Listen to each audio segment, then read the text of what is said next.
আসসালামু আলাইকুম। এটা হচ্ছে আমার হাসব্যান্ডের জন্মদিনের দিন। তো কি আয়োজন করছি সেটাই আপনাদের সাথে আমি শেয়ার করতেছি। ইফতারের সময় যেহেতু আমরা সারাদিন খেতে পারবো না, তো ইফতারি আয়োজনটা ছিল।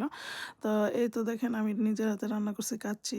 ওর যে আমার মেমোরি আসতেছিল, আমি দেখছি যে সব বার্থডেতেই আমি আমার নিজের হাতে রান্না করছি। মানে এটা একটা অন্যরকম ভালো লাগা। আর আমার বোন সালাদ আর কেক বানায় নিয়ে আসছিল। এই তো দেখেন আমার হাতের বানানো কাচ্চি। আমার সবাই বলছে অনেক মজা হইছে।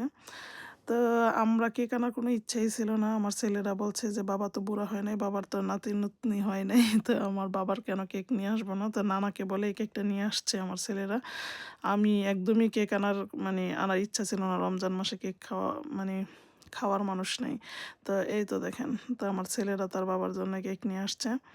তো ওরা অনেক মজা করছে কারণ ওর বাবা তো বুড়া হয় নাই ওদের কাছে। বাবার জন্য কেন কেক নিয়ে আসবো না? তো আর আমার পক্ষ থেকে এটা ছিল ওর জন্য গিফট। এই বছর আমি বেশি কিছু দিতে পারি নাই।